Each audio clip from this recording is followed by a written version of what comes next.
जय Hind and hello guys, स्वागत है आपका आपके अपने YouTube चैनल ज्ञानदेह होस्ट में। और इस वीडियो में मैं आपको बताने वाला हूं राष्ट्रीय केमिकल्स एंड फर्टिलाइजर्स लिमिटेड यानी कि RCFL recruitment 2025 applying online process के बारे में कि कैसे आपको इस नई भर्ती का फॉर्म फिलअप करना है, जो कि आपकी ऑपरेटर ट्रेनी, टेक्नीशियन एंड जो अन्य पोस्ट है इसके ऊपर निकाली गई है। तो वीडियो को आपको पूरा देखना है और अगर आपके मन में वीडियो देखने के बाद में कोई सवाल, कोई डाउट रह जाए तो आप कमेंट के माध्यम से पूछ लीजिएगा। अब चलिए शुरू करते हैं। गाइज, अगर आपने अभी तक वीडियो को लाइक शेयर नहीं किया कर दीजिए, चैनल के ऊपर नए हैं तो चैनल को सब्सक्राइब करके बेल आइकन ऑन कर लेना।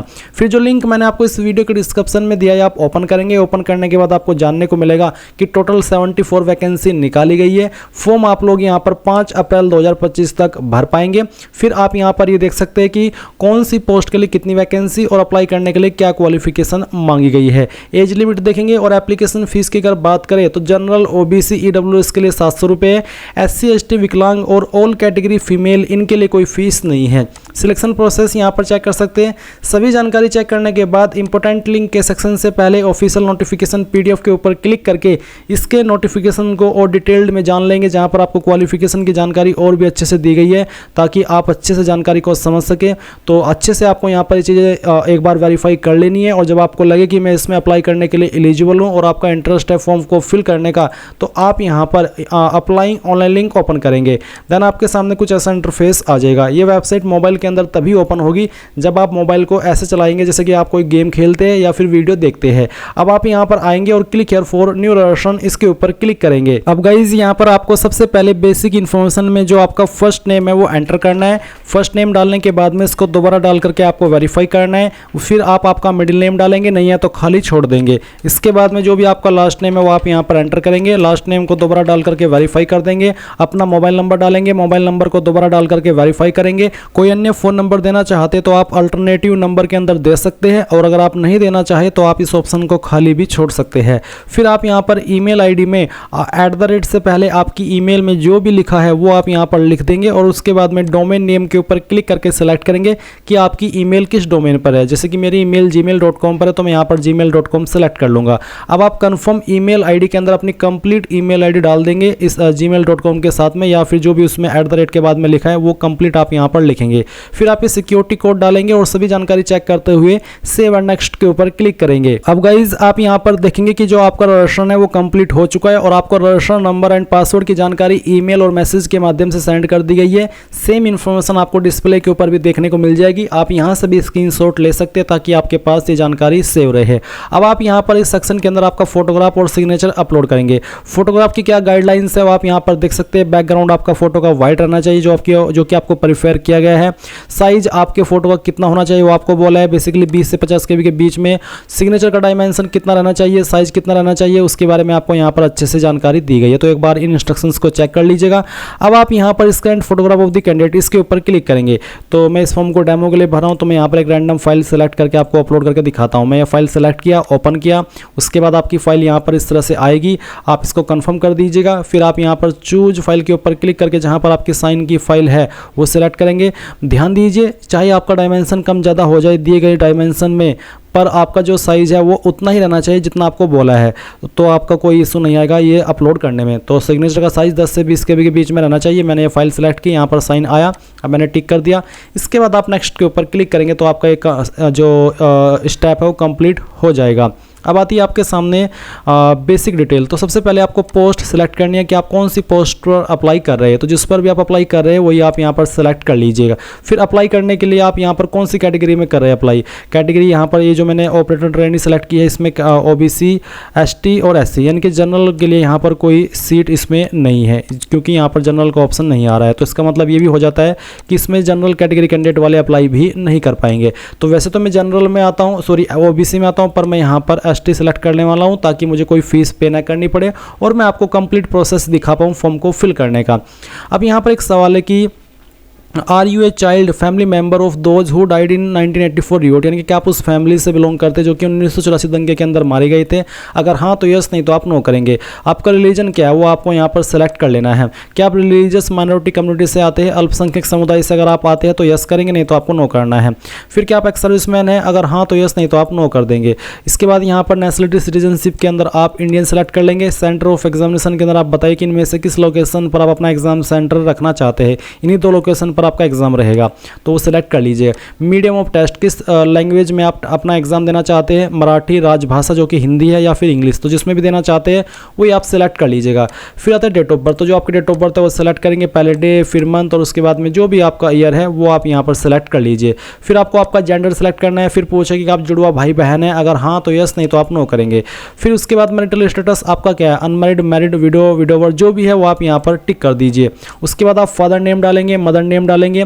फिर आएगा एड्रेस फॉर कोरस्पोंडेंस, यानी कि प्रेजेंट एड्रेस, तो जो भी प्रेजेंट एड्रेस है वो आप यहाँ पर लाइन 1, 2, 3 के अंदर थोड़ा थोड़ा पार्ट लिख देंगे और डिस्ट्रिक्ट के अंदर जो भी आपकी डिस्ट्रिक्ट है वो आप एंटर करेंगे। एंड देन आपकी स्टेट आपको सेलेक्ट कर लेनी है और उसके बाद जो भी आपका पिन कोड है वो भी आपको डाल देना है। अब नीचे है कि same as address for correspondence, यानी कि अगर आपका प्रेजेंट एड्रेस और परमानेंट एड्रेस एक है तो आप इस बॉक्स को टिक कर दीजिए और अगर अलग है तो अनटिक करके अलग से अपना परमानेंट एड्रेस भर दीजिए। अब आती है बैंक डिटेल, तो आपको यहाँ पर अपनी बैंक की इन्फॉर्मेशन देनी है। तो अकाउंट होल्डर नेम, किसके नाम पर बैंक अकाउंट है, आप अपने नाम का अगर आपका अकाउंट नहीं है तो किसी और का भी देना चाहे तो दे सकते हैं, इसलिए आप यहाँ पर अकाउंट होल्डर नेम लिखेंगे। और मैं आपको बता दूँ कि प्रेफर आपको यही किया गया है कि आप अपना ही अकाउंट यहाँ पर दे, अगर है तो अकाउंट होल्डर नेम डालेंगे कि बैंक के अंदर क्या नाम है आपका। फिर बैंक एंड ब्रांच नेम लिखेंगे, जो कि ये इन्फॉर्मेशन आपको आपकी पासबुक या चेकबुक के ऊपर मिल जाएगी। बैंक अकाउंट का नंबर देंगे, बैंक अकाउंट के नंबर को दोबारा डाल करके वेरीफाई करेंगे। IFSC कोड डालेंगे, उसके बाद में MICR नंबर डालेंगे जो कि आपको आपकी पासबुक के ऊपर ही मिलेगा।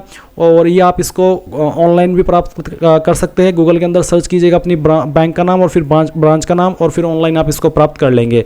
उसके बाद आपका पैन नंबर अगर आपके पास है तो आप यहाँ पर डाल दीजिए एंड देन आप नीचे सेव एंड नेक्स्ट के ऊपर क्लिक करेंगे। अब आपके सामने यहाँ पर क्वालिफिकेशन, एक्सपीरियंस और लैंग्वेजेस की जानकारी आ चुकी है। तो सबसे पहले आप यहाँ पर SSC यानी कि 10वीं की इन्फॉर्मेशन भरेंगे। 10वीं आपने यहाँ पर कैसे की है उसकी इन्फॉर्मेशन आपको देनी है। तो सबसे पहले बताइए कि कब आपने पास कर ली थी, डेट, फिर आपका मंथ और उसके बाद में ईयर की किस साल के अंदर आपने पास कर ली थी। ये करने के बाद में कितनी परसेंटेज आपकी आई थी। अगर आपके नंबर CGPA के अंदर है तो आप उनको परसेंटेज के अंदर कन्वर्ट करके फिल करेंगे। क्लास ग्रेड क्या थी वो आप सिलेक्ट कर लीजिए। जिनकी 60+ परसेंटेज होती है वो फर्स्ट क्लास, जिनकी 45 से 59 के बीच में वो सेकंड और जिनकी 33 से लेकर के 45 के बीच में रहती है परसेंटेज वो पास क्लास के अंदर आते हैं। उसी के अकॉर्डिंग आप यहाँ पर अपनी क्लास सेलेक्ट कर लीजिएगा। फिर आपको 12वीं की इन्फॉर्मेशन देनी है, आपका डिग्री सब्जेक्ट स्ट्रीम सेलेक्ट कर लीजिए। फिर बताइए कि कब आपने क्वालिफिकेशन आपकी पास कर ली थी, इस तरह से जैसे कि मैं आपको यहाँ पर सेलेक्ट करके दिखा रहा हूँ। फिर आपको आपकी परसेंटेज डालनी है एंड उसके बाद में आपकी क्लास आपको सेलेक्ट करनी है। अब आती है ग्रेजुएशन, तो यहाँ पर चलिए फुल टाइम रेगुलर ये जो क्वालिफिकेशन है आपके पास होनी चाहिए, मैंने इसको सेलेक्ट कर लिया। अब आपको सेम तरीके से बताना है कि कब आपने इस क्वालिफिकेशन को पास कर लिया था, वो आप यहाँ पर सेलेक्ट कर लेंगे। फिर आपको आपकी परसेंटेज डाल देनी है और उसके बाद में आपकी क्लास सेलेक्ट कर लेनी है। अगर आपके पास डिप्लोमा है तो आप यहाँ पर इनमें से बताएंगे कि आपके पास कौन सा डिप्लोमा है जो कि यहाँ पर आपको मेंशन किए गए हैं। और अगर आपके पास ग्रेजुएशन नहीं है, डिप्लोमा ही है, तो आप ऊपर की जानकारी मत भरिएगा, बस आपको डिप्लोमा की इन्फॉर्मेशन भरनी है। अगर कोई अन्य क्वालिफिकेशन है वो आप अदर के सेक्शन में क्वालिफिकेशन का नाम लिख करके भर सकते हैं। फिर पूछा कि आपको कंप्यूटर की नॉलेज है, अगर हाँ तो यस, नहीं तो आप नो करेंगे। फिर पूछा कि have you applied for any other position recently, कि आपने रिसेंटली किसी अन्य पोजीशन के लिए अप्लाई किया है RCFL के अंदर, अगर हाँ तो यस, नहीं तो आप नो करेंगे। उसके बाद में आपको पूछा कि the selected candidate will be required to work in shift और general shift as per requirements, तो यहाँ पर आप इसमें यस कर दीजिए। और उसके बाद में पूछा कि have you ever been convicted, कि आप किसी कोर्ट के द्वारा किसी केस में दोषी पाए गए हो, अगर हाँ तो यस, नहीं तो आपको नो करना है। फिर नीचे आएंगे कुछ और सवालों के आंसर करेंगे, जैसे कि have you ever faced any extradition, deportation proceeding और एनी डिसिप्लिनरी प्रोसीडिंग, यानी कि आपको कहीं से निकाला गया है, अगर हाँ तो यस, नहीं तो आप नो करेंगे। क्या आप प्रेजेंटली काम कर रहे हैं गवर्नमेंट डिपार्टमेंट के अंदर, PSU या फिर सेमी गवर्नमेंट डिपार्ट के अंदर, अगर हाँ तो यस, नहीं तो आप नो करेंगे। फिर उसके बाद में have you pass the national council of vocational trainings, यानी कि क्या आपने NCVT से अटेंडेंट ऑपरेटर केमिकल प्लांट में AOCP ट्रेड में ITI की है NCVT से, अगर हाँ तो यस, नहीं तो आप नो करेंगे। फिर पूछा है have you successfully completed 1 year, क्या आपने 1 ईयर की ट्रेनिंग की है BOET के अंडर अप्रेंटिसशिप जो एक्ट होता है। अगर आपने अप्रेंटिसशिप किया तो यस करिए, नहीं तो आप नो कर देंगे।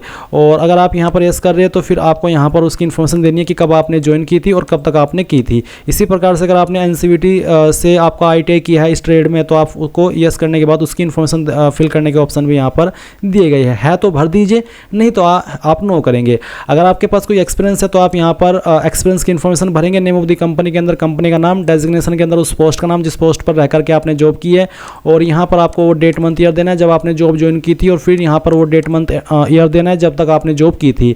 नेचर ऑफ ड्यूटीज़ बताइएगा कि आप किस तरह का काम करते थे, क्यों आपने जॉब छोड़ी, वो भी आप यहाँ पर रीजन में दे सकते हैं। उसके बाद लैंग्वेज नोन, कौन कौन सी लैंग्वेज आपको आती है वो लैंग्वेज आप यहाँ पर लिखेंगे और बताएंगे कि मुझे पढ़नी आती है, लिखनी आती है और बोलनी आती है। उसके बाद में जो आपको सेकंड लैंग्वेज आती है वो सेकंड लैंग्वेज आप यहाँ पर लिखेंगे और उसका स्टेटस भी आप यहाँ पर इस तरह से बता देंगे। फिर आप यहाँ पर सेव एंड नेक्स्ट के ऊपर क्लिक करेंगे। अब आपके सामने यहाँ पर आपके फॉर्म का प्रीव्यू आ चुका है। जो भी जानकारी आपने शुरू से लेकर अभी तक भरी है वो आप यहाँ पर चेक कर लीजिए। जब आपको लगे कि सभी जानकारी सही है तो आप यहाँ पर आई एग्री के ऊपर क्लिक करेंगे, कंप्लीट रजिस्ट्रेशन के ऊपर क्लिक करके यहाँ से ओके कर देंगे।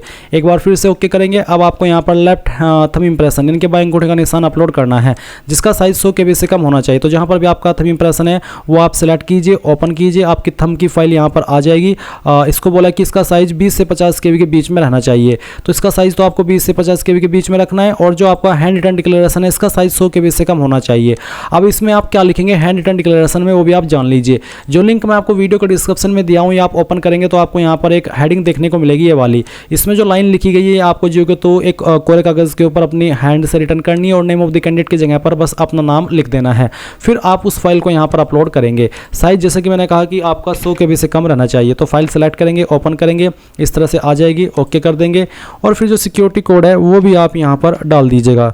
और ये डालने के बाद में आप यहाँ पर सेव एंड नेक्स्ट के ऊपर क्लिक करेंगे। और जो कैंडिडेट इस फॉर्म को जो OBC है उस कैटेगरी से भर रहे हैं तो उनको पहले अपनी फ़ीस पे करनी होगी। जब वो अपनी फ़ीस पे कर देंगे तो ही वो यहाँ पर इस वाले इंटरफेस पर आएंगे और अपने फॉर्म का फाइनल प्रिंट आउट ले पाएंगे। और क्योंकि SC/ST के लिए कोई फीस नहीं है तो डायरेक्टली यहाँ पर प्रिंट एप्लीकेशन के ऊपर क्लिक करके अपने फॉर्म को प्रिंट कर सकते हैं या फिर अभी PDF के रूप में सेव कर लीजिए, बाद में प्रिंट करा लीजिएगा। इस तरह से गाइज आप लोग RCFL recruitment 2025 apply online process कर पाएंगे। आई होप ये जानकारी आपको पसंद आई होगी। So thanks for watching. जय हिंद।